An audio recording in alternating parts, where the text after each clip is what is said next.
जब भी इस दुनिया में सच्चे प्रेम की मिसाल दी जाती है तो होठों पर बस एक ही नाम आता है, राधे कृष्ण। ये सिर्फ दो नाम नहीं है, बल्कि ये आत्मा और परमात्मा के मिलन की वो अमर कहानी है जो आज भी दिलों को छू जाती है। लेकिन सोचिए, भगवान कृष्ण जिनकी पहचान ही उनकी बांसुरी की मधुर तान से थी, जिन्होंने अपनी धुन से पूरे ब्रह्मांड को मोह लिया था, आखिर उन्होंने अपनी सबसे प्रिय बांसुरी क्यों तोड़ दी? वो बांसुरी जिसकी एक धुन सुनते ही राधा दौड़ी चली आती थी, वो बांसुरी जो उनके प्रेम की आवाज़ थी, उसे तोड़ने के पीछे ऐसा कौन सा गहरा रहस्य छिपा था? ये कहानी सिर्फ एक बांसुरी के टूटने की नहीं है, ये राधा की एक अंतिम इच्छा, कृष्ण के अटूट प्रेम और उस विरह की कहानी है जिसे सुनकर शायद आपकी आंखें नम हो जाएं। ये उस मार्मिक पल की कथा है जब राधा के जाने के बाद कृष्ण ने अपनी बांसुरी को हमेशा के लिए खामोश कर दिया। तो चलिए आज इस रहस्य से पर्दा उठाते हैं और जानते हैं कि उस दिन आखिर ऐसा क्या हुआ था। ये कहानी शुरू होती है वृंदावन की पावन गलियों से, जहाँ कृष्ण अपनी लीलाओं से सबका मन मोह रहे थे। कहते हैं कि कृष्ण को उनकी बांसुरी एक दिव्य उपहार के रूप में मिली थी। पौराणिक कथाओं के अनुसार भगवान शिव ने स्वयं उन्हें यह बांसुरी भेंट की थी। जब कृष्ण ने पहली बार उस पर धुन छेड़ी तो जैसे पूरा ब्रह्मांड थम गया, यमुना का प्रवाह शांत हो गया, पक्षी चहचहाना भूल गए और हवा भी उस संगीत में खो गई।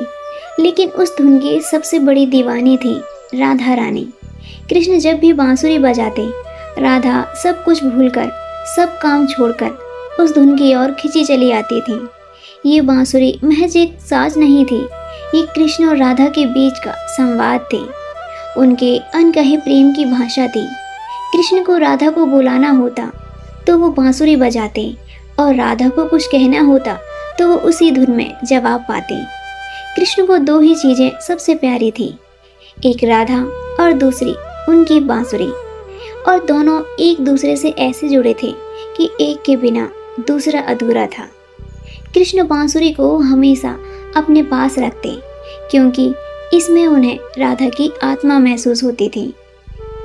वृंदावन में प्रेम की यह धारा बह रही थी, पर किस्मत को कुछ और ही मंजूर था।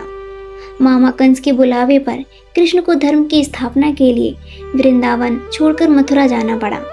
जैसे ही ये खबर फैली, पूरे वृंदावन में मातम छा गया। गोपियां रो रही थीं, नंद यशोदा का दिल टूटा जा रहा था। उस विदाई की घड़ी में कृष्ण सबसे मिले, पर उनकी आंखें बस राधा को ढूंढ रही थी। जब वो राधा से मिले तो शब्द नहीं थे, बस खामोशी थी। दो आंखें एक दूसरे को देख रही थी और बिना कुछ कहे सब समझ रही थी। कृष्ण ने लौट कर आने का वचन दिया, पर वक्त का पहिया ऐसा घूमा कि कृष्ण कभी भी वृंदावन लौट ही नहीं पाए। वे मथुरा गए, कंस का वध किया और द्वारका के राजा द्वारकाधीश बन गए। उन्होंने विवाह किए, अपनी जिम्मेदारियां निभाई, महाभारत के युद्ध में सारथी बने और दुनिया को गीता का ज्ञान दिया। वो कर्तव्यों के सागर में इतने गहरे उतर गए कि वृंदावन और राधा दोनों बहुत पीछे छूट गए थे। लेकिन क्या वो राधा को भूल पाए थे? नहीं। द्वारका के महलों में भी उनके दिल में राधा हमेशा जिंदा रही। वहीं दूसरी ओर राधा ने भी अपना पूरा जीवन कृष्ण के इंतजार में बिता दिया। सालों और दशकों बीत गए, दोनों के शरीर बूढ़े हो गए, पर उनका प्रेम और उनका इंतजार वैसा ही जवान रहा। कई साल गुजर गए। अपने जीवन के आखिरी पलों में राधा ने मन ही मन अपने कान्हा को याद किया।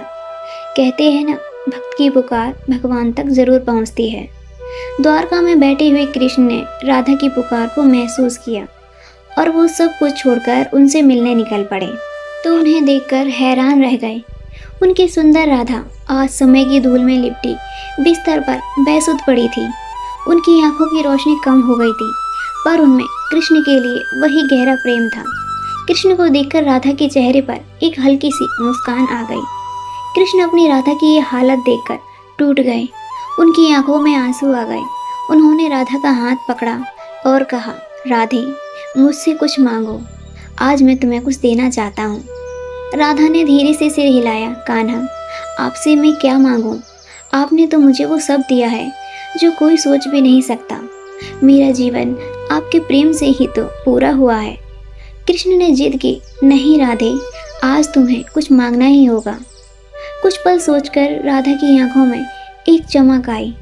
उन्होंने धीमी आवाज में कहा, ठीक है कान्हा, अगर कुछ देना ही है तो एक आखिरी बार अपनी बांसुरी की वही मीठी धुन सुना दो जो सुने हुए जमाना बीत गया है।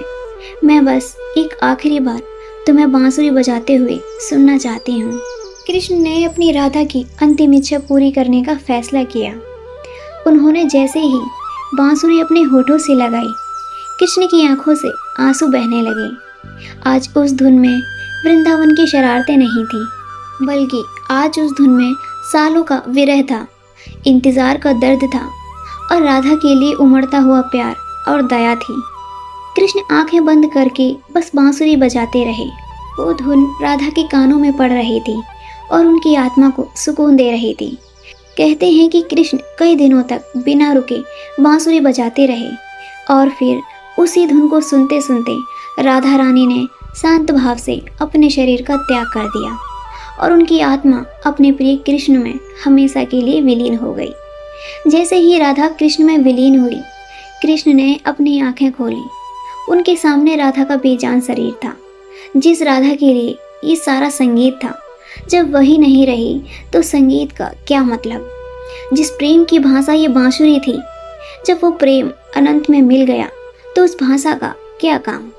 राधा के जाने का दुख कृष्ण सह नहीं पाए। उन्होंने उस बांसुरी को देखा और एक पल में उसे अपने हाथों से तोड़कर दूर फेंक दिया। यह एक प्रतीक था। उस दिन के बाद भगवान कृष्ण ने अपने जीवन में फिर कभी कोई वाद्य यंत्र नहीं बजाया। बांसुरी कृष्ण और राधा के सांसारिक प्रेम का प्रतीक थी। यह वो जरिया थी जिससे वे धरती पर एक दूसरे से जुड़ते थे। जब राधा की आत्मा कृष्ण में विलीन हो गई तो उनका प्रेम शारीरिक और सांसारिक सीमाओं से ऊपर उठकर आध्यात्मिक हो गया। अब उन्हें एक दूसरे से जुड़ने के लिए किसी बाहरी माध्यम की जरूरत नहीं थी। वे एक हो चुके थे। राधा के बिना कृष्ण के लिए बांसुरी का कोई अर्थ नहीं था, क्योंकि उसकी असली श्रोता तो राधा ही थी। बांसुरी को तोड़ना कृष्ण का यही संदेश था कि सच्चा प्रेम शरीर का मोहताज नहीं होता, यह आत्मा का आत्मा से मिलन है। राधा के जाने के साथ ही कृष्ण के जीवन का वो प्रेम अध्याय पूरा हो गया था। उन्होंने बांसुरी तोड़कर यह बता दिया कि उनके जीवन का वो संगीत अब खत्म हो चुका है और उसे दोहराया नहीं जा सकता। प्रेम का असली मतलब सिर्फ पाना नहीं, बल्कि समर्पण और त्याग भी है। अगर इस कहानी ने आपके दिल को छुआ है तो वीडियो को लाइक करें और कमेंट में राधे राधे ज़रूर लिखें। ऐसी ही गहरी और आध्यात्मिक कहानियों के लिए हमारे चैनल को सब्सक्राइब करना ना भूलें। राधे राधे।